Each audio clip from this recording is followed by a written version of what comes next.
Jadi walaupun cuma minum seteguk, ada orang-orang yang minum seteguk, makan satu kurma, tapi kalau tahajud bisa sampai kakinya bengkak.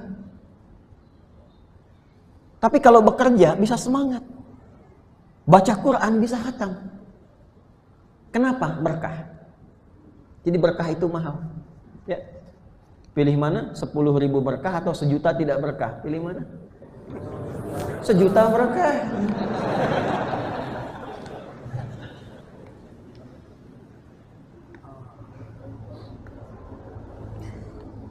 Bismillahirrahmanirrahim. Assalamualaikum warahmatullahi wabarakatuh. Izin bertanya di luar tema Ustadz, karena memang tidak ada tema kita hari ini. Soal waris, sebaiknya kapan pembagian harta waris setelah ayahanda meninggal dunia dan meninggalkan rumah cukup bernilai yang juga ditinggali ibunda? Rumah dibangun dari harta atau bekerja bersama setelah pernikahan? Dan bagaimana jika misal ada salah satu ahli waris mengharap menyegerakan karena keterpurukan materi, di sisi ahli waris lain ada yang tidak setuju alasan menghargai ibu? Jazakallah khair. Assalamualaikum warahmatullahi wabarakatuh. Assalamualaikum. Pertama kita doakan bersama, semoga dari penanya atau yang mewakili juga situasi yang serupa di antara kita diberikan kemudahan oleh Allah Subhanahu wa taala. Yang telah meninggalkan terlebih dahulu dirahmati, dikuburnya, diterima amal solehnya dan diberikan kekuatan pada keluarganya, dipersatukan kembali di akhirat kelak. Idealnya kalau kita ngaji Quran, warisan itu sifatnya ada 3. Saya ulangi, warisan sifatnya ada berapa? 3. Dan orang tua mesti berusaha memastikan 3 hal ini bahkan sebelum meninggal. Jangan sampai setelah meninggal ahli warisnya mengalami kebingungan. Dan kebingungan dimaksud bisa mengarah juga pada pertikaian. Warisan pertama, ini warisan yang sifatnya abadi sampai akhirat, yang akan menyatukan kembali orang tua dan keturunannya, baik anak bahkan ke cucu, berkumpul kembali karena rahmat Allah di surga. Ini yang menentukan. Jadi kalaupun hartanya banyak, kedudukannya tinggi, nggak menjamin pertemuan kembali di akhirat kelak. Yang menentukan yang pertama ini. Yang pertama itu adalah warisan iman. Hendaklah orang tua berwasiat kepada seluruh anaknya untuk mempertahankan keimanannya sampai mereka wafat dan kembali kepada Allah Subhanahu wa taala. Jelas? Baik, perhatikan baik-baik. Apa dalilnya? Quran surah kedua Al-Baqarah ayat 133. Sebelah kiri pertengahan di mushaf standar. Ini sunnah para nabi, dipraktekkan sejak zaman Nabi Ya'qub alaihissalam. Am kuntum syuhada'a idh hadara Ya'qub al-mautu idh qala li banihi ma ta'buduna min ba'di qalu na'budu ilahaka wa ilaha abaika Ibrahim wa Ismail wa Ishaq ilahan wahida wa nahnu lahu muslimun. Ini konfirmasi nih dari yang menciptakan kita, dari Allah Subhanahu wa taala, bahwa Yakub dan keluarganya keluarga muslim. Perhatikan baik-baik. Am kuntum syuhada, apakah Anda pernah menyaksikan, mendengar atau tahu tentang kisah viralnya Nabi Yakub alaihissalam ketika beliau di ujung kehidupannya dalam keadaan menjelang sakaratul mautnya. Jadi saat menjelang merasakan rasa-rasa sudah mendekati masa-masa akhir kehidupan, biasanya kan ada tanda-tanda ya. Ya, tanda-tanda itu tidak harus spesifik, ada yang umum, misal di melemahnya fisik, ya kan? Tanda-tanda spesifik fisikal yang dapat dijelaskan oleh medis juga.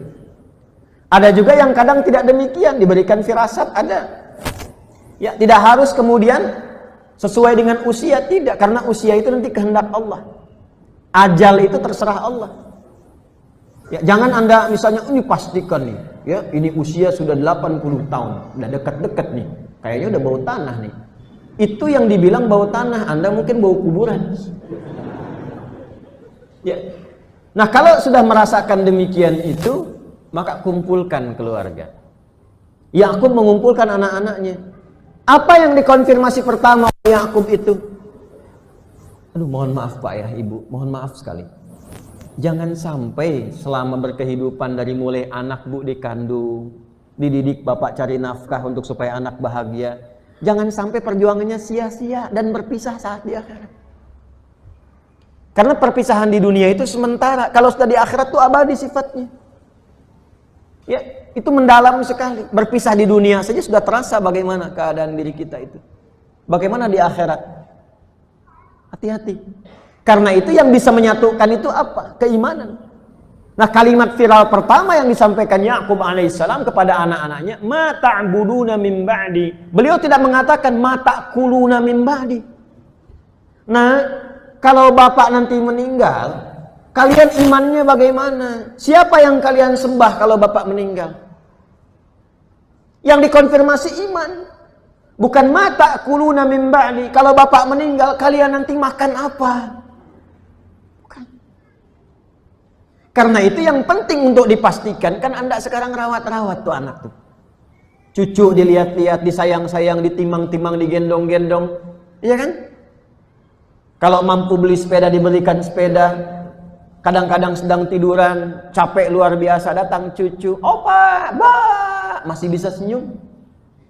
Ya, itu ketemu lagi enggak tuh? Nah, yang bisa menyatukan itu dasarnya iman. Dari mana tahu konfirmasinya itu? Nanti ditafsirnya di Quran surah ke-52 At-Tur di ayat 21. Walladzina amanu. Dan para orang tua yang beriman itu. Wattaba'athum dzurriyyatuhum biimanin.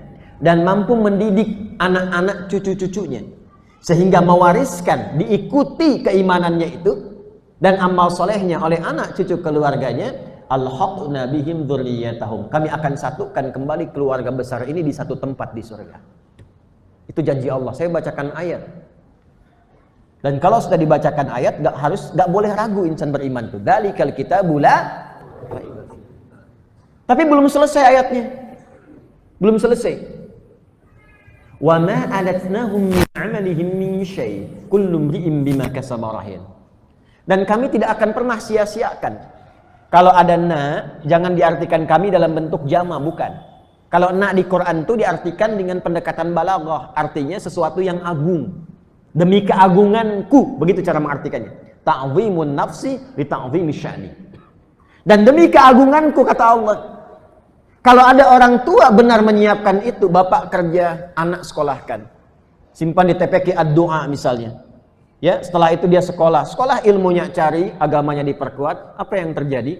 Kalau kemudian wafat dengan sama-sama konsisten pada demikian, kata Allah, aku gak akan sia-siakan setiap jerit payah orang tua mewujudkan itu. Lalu disatukan di akhirat kelak. Tapi itu pilihan. Kalau mau silahkan, kalau tidak resiko masing-masing. Tapi baiknya Allah kepada kita sebelum wafat sudah diinfo duluan. Itu satu. Jelas? Nah, cari amalan-amalan yang jadi kebanggaan di akhirat. Kalau dunia itu udah biasa. Saya ulang ya, dunia sudah biasa. Dapat Nobel, maaf, jangankan insan beriman, yang belum beriman banyak. Dapat penghargaan, gelar tertinggi banyak. Semua rata, itu dunia. Yang bangga itu saat anak bapak memanggil dan panggilannya langsung diperintahkan oleh Allah. Anak dipanggil, orang tuanya dipanggil, dan diviralkan, ditunjukkan kepada seluruh penduduk langit dan bumi. Nih, keluarga luar biasa. Lalu anak diperintahkan memberikan mahkota di kepala kedua orang tuanya. Lalu dia menggandeng bapak ibunya, menggandeng pasangannya, diikuti semua keluarga besarnya, diviralkan di akhirat, diminta masuk surga, dan diminta semua malaikat menyambut di setiap pintu surga akan datangnya parade keluarga besar itu. Itu ada di Quran. Surah ke-13 ayat 23 sampai 24. Jannaha wa man salaha min abaihim wa azwajihim wa dzurriyyatihim wal malaikatu yadkhuluna 'alaihim min kulli bab salamun 'alaikum bima sabartum fa ni'ma uqbad dar. Ada anak-anak keluarga besar masuk lewat surga Aden, disambut oleh semua malaikat di depan pintu surga, mengucapkan selamat kepada mereka. Ternyata anak ini menggandeng bapak ibunya begini. Dan di Quran surah ke-35 Fatir ayat 33, Tidak langsung menggandeng, tapi dipakaikan jubah kehormatan dulu. Diberikan gelang-gelang emas. Lalu di hadis sahih di At-Tirmidzi dipakaikan mahkota kehormatan di kepalanya. Masya Allah. Menggandeng bapak ibunya, pasangannya, diikuti anggota keluarganya. Siapa mereka ini? Ternyata di antara amalannya ahli Quran. Makanya maafkan saya. Kalau saya itu suka cerewet, maafkan saya. Dekati Quran. Dekati. Walaupun cuma rajin ngaji, niatkanlah jadi bagian ahli Quran. Maafkan saya. Walaupun cuma ngaji, Pak. Jangan tinggalkan Quran dalam sehari. Baca aja, walaupun 1 halaman. Baca. Itu karena saya sayang. Ya. Naikkan menghafal, naikkan. Karena Masya Allah ya, kita tuh nggak tahu ketemu lagi nggak dengan orang tua kita itu. Anak-anak kita, kerabat kita, sahabat kita. Ya. Maafkan saya. Jadi itu kalau dapat itu, nggak semua dapat. Dan itu yang memviralkannya Allah yang memerintahkan kita itu. Jadi saya melihat kenapa sih banyak orang tua membanggakan urusan dunia itu. Dunia itu biasa saja karena yang lain juga bisa mendapatkan itu. Apa yang Bapak banggakan? Bagus, anak-anak itu bagus. Matematikanya bagus, fisikanya bagus, juara kelas bagus. Tapi kalau akhirat gak juara, apa investasinya? Sayang Pak. Saya tuh kenapa seringkali haru? Karena saya seringkali menemukan orang-orang yang sering dipandang rendah dalam status dunianya. Hanya karena terlihat hartanya kurang. Hanya karena terlihat status sosial kedudukannya itu rendah. Tapi Masya Allah, mereka begitu bahagia, yakin dengan akhirat.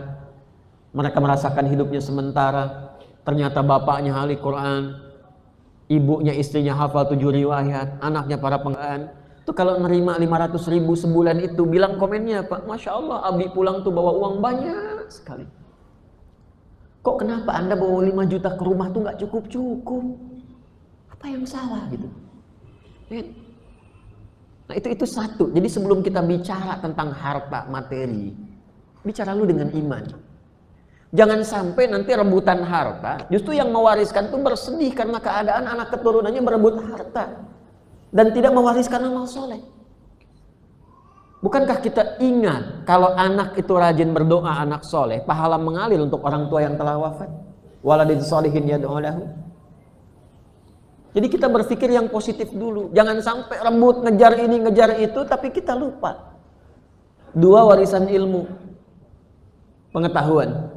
Jangan sampai meninggalkan anak-anak itu dalam keadaan yang lemah, termasuk ilmunya. Di antara tafsirnya Quran surah keempat An-Nisa ayat 9. Wal yakhshal ladzina law taraku min khalfihim dzurriyyatan dhi'afa. Dhi'afa di sini ini ada yang mengartikan salah satunya iman, ada yang mengartikan salah satunya harta, ada yang mengartikan salah satunya ilmu. Maka sekolahkan di tempat-tempat yang baik untuk mendidik. Ayo didik anak-anak kita itu. Ya. Gak apa-apa, silahkan. Mau jadi insinyur, jadi insinyur. Yang mau jadi dokter, jadi dokter.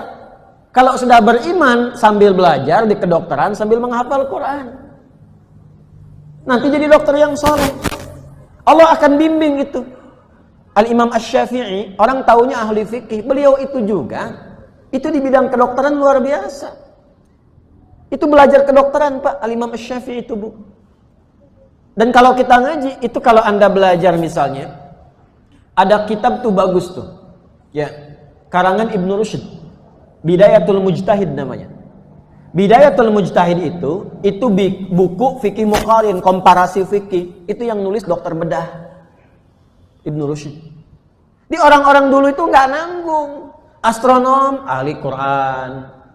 Fisikawan, kimiawan, juga hafal Quran. Hidupkan dia dari sekarang. Selain mempercepat pengetahuan, itu meningkatkan kualitas amalan. Ilmu. Yang ketiga, baru harta. Saya kasih urutan yang paling ringan dulu di bawah hidup. Ya, kalau harta itu kan cukup berat dibawa kemana-mana, kata Ali bin Abi Thalib itu. Tapi kalau ilmu sudah masuk, dibawa kemana-mana ringan. Dan ilmu itu investasi harta. Semakin tinggi ilmunya, semakin menyesuaikan hartanya. S1 dengan S2, kalau melamar kerja, mana yang paling tinggi gajinya? S2. Kalau ada S3, mana yang paling tinggi gajinya? S3.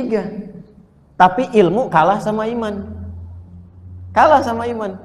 Ya, makanya kalau imannya kuat, gak terbatas pembelian rezekinya. Baru kita bahas yang ketiga tentang warisan harta. Harta ini spesifik. Yang pertama dilakukan adalah, awas, ahli waris dulu keluarkan. Siapa aja ahli warisnya? Jelas? Halo? Ahli waris, ashabul furud. Sekarang pulang nanti ke rumah, keluarkan anggota keluarga satu-satu. 1, 2, 3, 4. Bikin oleh kita, ya, plus, tanda plus begini, yang paling gampang. Kanan kiri suami istri, ke atas ayah ibu, maksudnya kakek nenek ke atas, ke bawah anak sampai cucu. Gitu aja simpelnya. Kalau semakin tarik ke kanan berarti saudaranya suami siapa, tarik ke kiri saudaranya istri siapa. Semakin mendekat ke tengah, itulah ashabul furud, yang berhak sah pertama kali mendapatkan warisan, nggak terhalang. Semakin terus ke kanan, ke kiri, ke atas, ke bawah, itu potensial terhijab. Misal ada anak, ada cucu, sepanjang anak ada, cucu nggak dapat. Jelas ya? Ayah, ibu nggak terhijab, dapat bagiannya. Nah, bagian ini dikumpulkan. Kalau sudah ada, sudah ketahuan misalnya semuanya, maka bagian-bagian ini sekiranya ada yang wafat, dikeluarkan dulu hitungannya. Misal, ya, suami misalnya, ya, istri meninggal, ada suami ini, anak tidak ada, dapat setengah, anak ada, dapat 1/4. Misal, ya. Kalau suami yang meninggal, ada istri, berapa bagiannya? Ada anak, berapa bagiannya? Keluarkan dulu bagian-bagiannya. Ya. Kalau sudah ketahuan semuanya sampai ke anak berapa dan sebagainya, minimal ketahui dulu bagian ini. Jadi kalau ada kasus misalnya suami meninggal dunia, meninggalkan anak, berarti ini ayah meninggal, sisa ibu kan? Setelah ketahuan ayah meninggal, meninggalkan apa nih? Harta bendanya berapa? Bisa dihitung. Kalau sudah tahu bagian-bagiannya kita mengerti, tinggal dipraktekannya saja nanti sesuai dengan kondisinya, muqtadal hal. Ada rumah, rumahnya cukup bernilai, tapi kalau dijual, ibu siapa yang rawat? Tinggal dengan siapa? Maka kalau sekiranya sepakat ini duduk bermusyawarah, bapak sudah paham semua ini dilepas, nanti si kakak misalnya ibu sama kakak, ya, atau ibu sama adik. Tapi kalau sekiranya masih ada ibu nih, bagaimana caranya memberikan bagian? Karena harus dibagi nih. Ketika meninggal yang satu, ini mesti dibagi. Ketika akan dibagikan, oh ini nggak bisa dilepas nih, maka mungkin saudara yang lain bisa berkumpul. Sudah, bagian kamu dikeluarkan, nanti dibayarkan dari yang aku dulu. Ketika kamu mendapatkan dari situ, lalu kemudian diberikan bagiannya. Atau dibantu secara cicilan dari keluarga yang lain, disebut dengan infak. Infak sesama keluarga terdekat, itu di Al-Baqarah 215. Karena tahu bagian kalau dinilai sekian, nanti hasil dari situ ketika diberikan bantuan-bantuan, dijual misalnya rumahnya, dapat bagian, dibayarkan itu secara menyeluruh setelah itu mendapatkan bagian. Jadi solusinya enak. Solusinya enak. Pertama, ketahui bagiannya dulu. Yang kedua, kalau kita hukum membagikan, memang harus dibagikan setelah orang yang meninggal itu wafat. Tapi kapan dibagikannya, itu melihat pada kondisi, situasi dan kondisi yang menyesuaikan dengan keadaan-keadaan ahli warisnya. Paham sampai sini? Nah, jadi keluarga ini saya kira nanti duduk bersama, dilihat ini, ya. Kalau sekiranya ibu sepakat untuk dilepas, silahkan dilepaskan, dibagikan, tapi bakti kepada ibu itu mesti ditingkatkan. Tapi kalau misalnya ibu masih ingin di situ dan sebagainya, maka saudara yang lain membantu meringankan kesulitan yang dihadapi saudara yang ini dan bisa dikonfirmasikan dengan nilai sekiranya warisan yang kemungkinan didapatkan oleh anak ini. Jelas ya? Baik, wallahu taala alam bissawab.